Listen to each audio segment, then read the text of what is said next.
The aim of this essay is to serve as an introduction to the practice of insight meditation as taught within the tradition of Theravada Buddhism. You need not be familiar with the teachings of the Buddha to make use of it, although such knowledge can help to clarify any personal understanding you may develop through meditation. The purpose of insight meditation is not to create a system of beliefs, but rather to give guidance on how to see clearly into the nature of the mind. In this way one gains first-hand understanding of the way things are, without reliance on opinions or theories, a direct experience, which has its own vitality.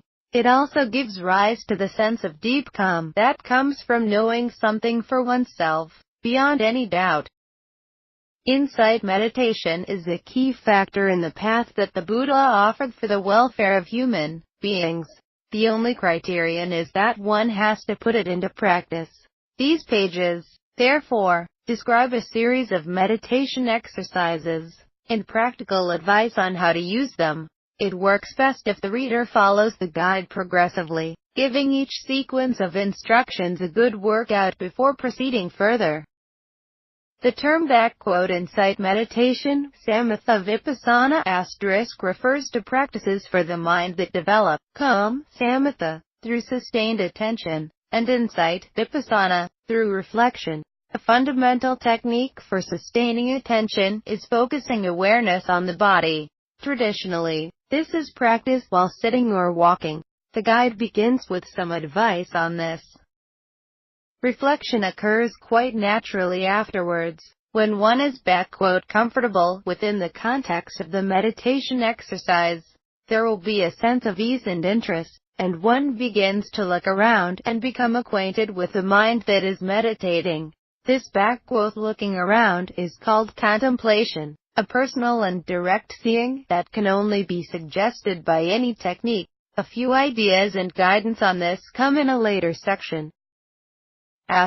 Knowledge of terms in Pali, the canonical language of Theravada Buddhism, is not necessary to begin the practice of meditation. It can be useful, however, to provide reference points to the large source of guidance in the Theravada canon, as well as to the teaching of many contemporary masters who still find such words more precise than their English equivalents.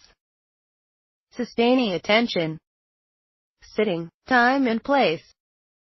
Focusing the mind on the body can be readily accomplished while sitting.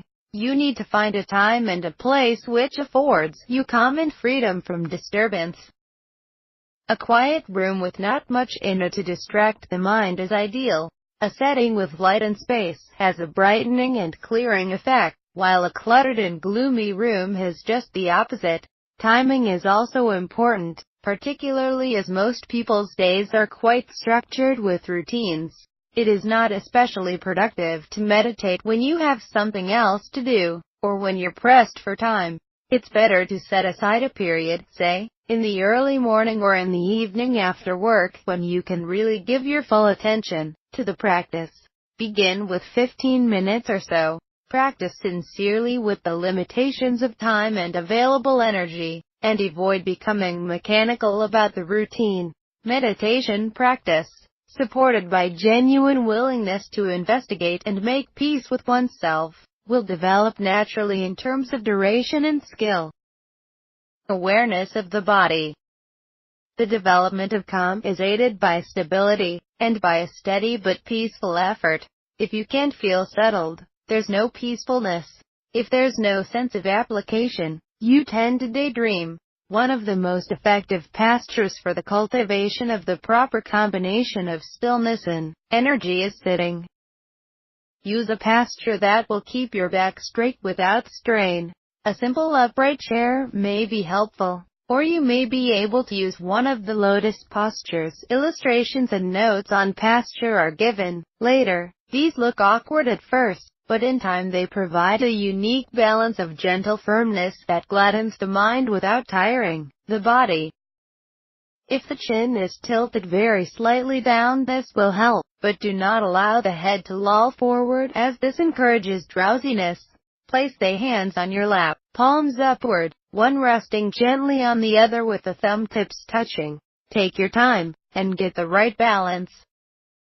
Now, collect your attention, and begin to move it slowly down your body. Notice the sensations.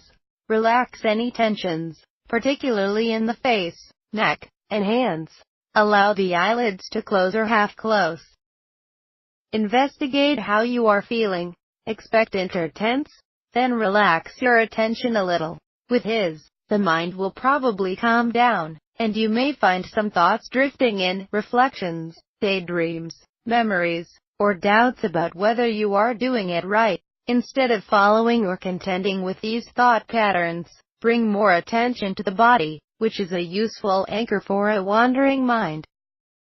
Cultivate a spirit of inquiry in your meditation attitude.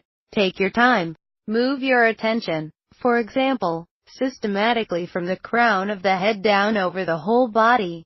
Notice the different sensations such as warmth, pulsing, numbness, and sensitivity in the joints of each finger, the moisture of the palms, and the pulse in the wrist. Even areas that may have no particular sensation, such as the forearms or the earlobes, can be swept over in an attentive way.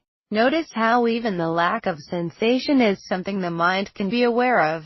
Constant and sustained investigation is called mindfulness sati, and is one of the primary tools of insight meditation.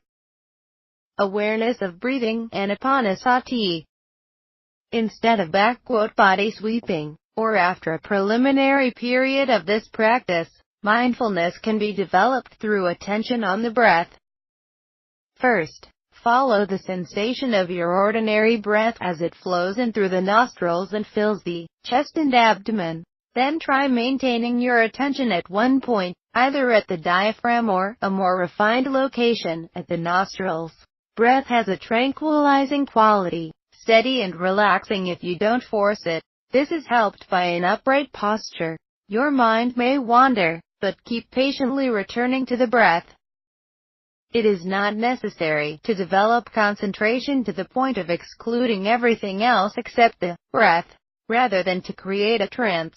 The purpose is to allow you to notice the workings of the mind, and to bring a measure of peaceful clarity into it. The entire process, gathering your attention, noticing the breath, noticing that the mind has wandered, and re-establishing your attention, develops mindfulness, patience, and insightful understanding.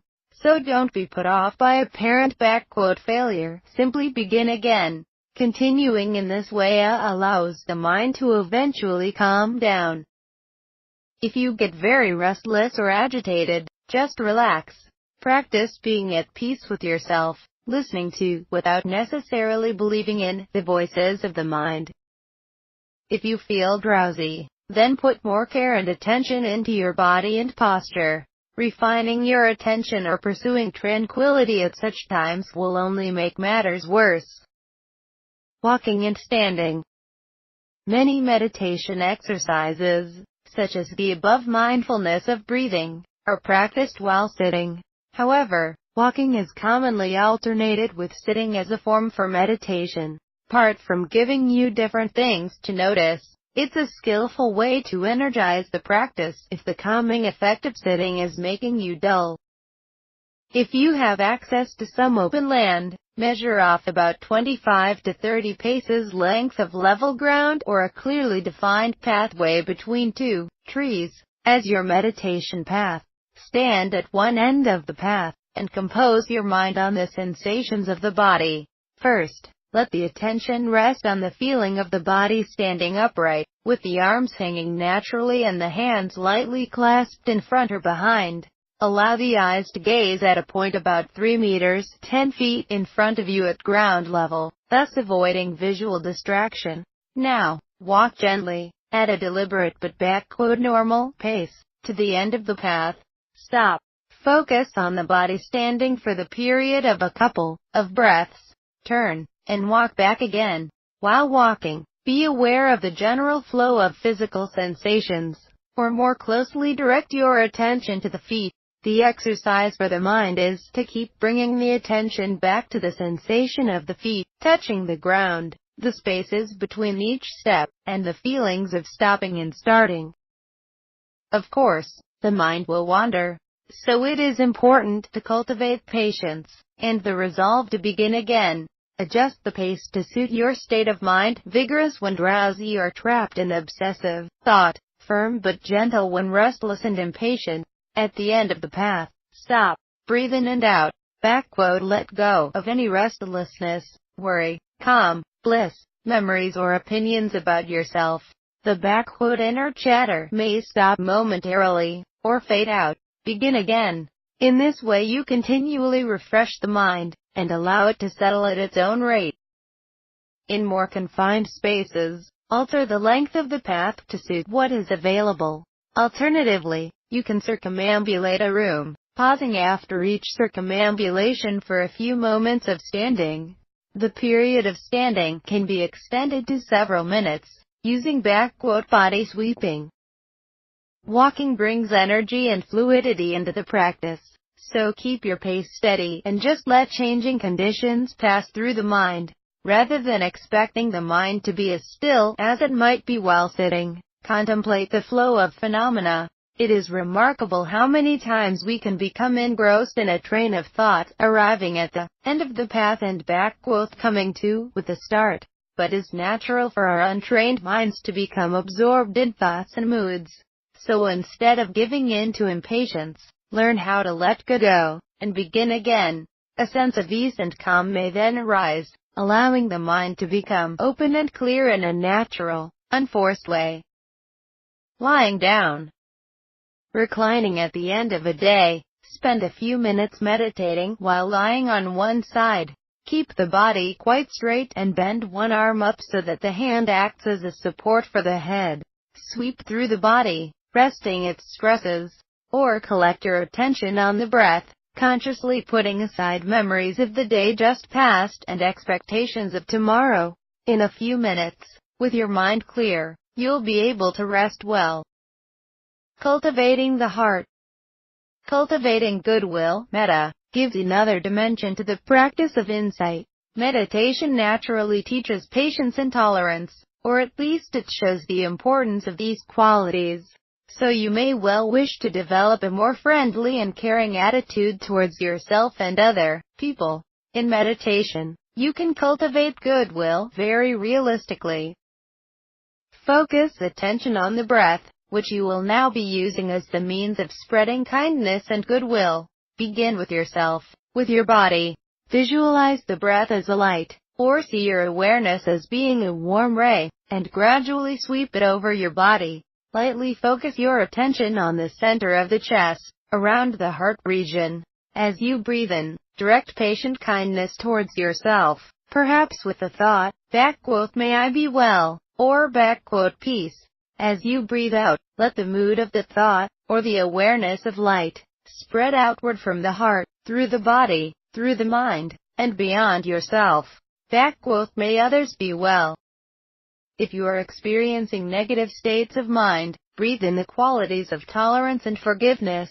Visualizing the breath as having a healing color may be helpful.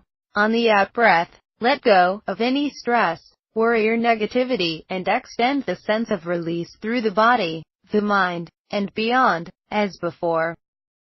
This practice can form all or part of a period of meditation. You have to judge for yourself what is appropriate. The calming effect of meditating with a kindly attitude is good for beginning a sitting, but there will no doubt be times to use this approach for long periods, to go deeply into the heart.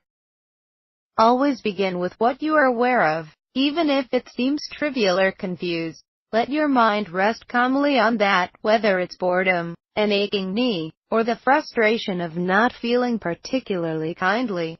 Allow these to be. Practice being at peace with them.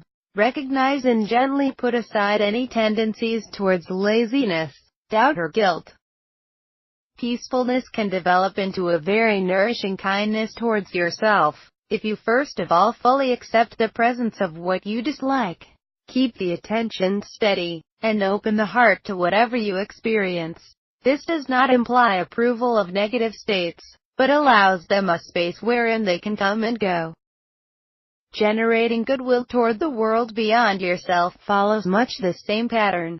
A simple way to spread kindness is to work in stages.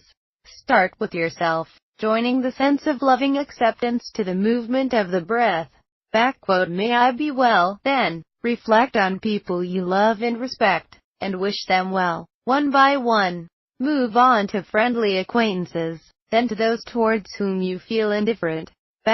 May they be well. Finally, bring to mind those people you fear or dislike, and continue to send out wishes of goodwill.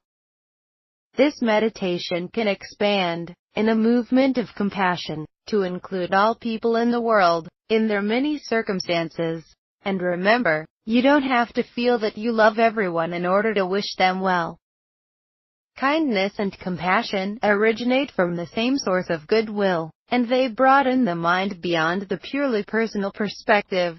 If you're not always trying to make things go the way you want them to, if you're more accepting and receptive to yourself and others as they are, compassion arises by itself. Compassion is the natural sensitivity of the heart,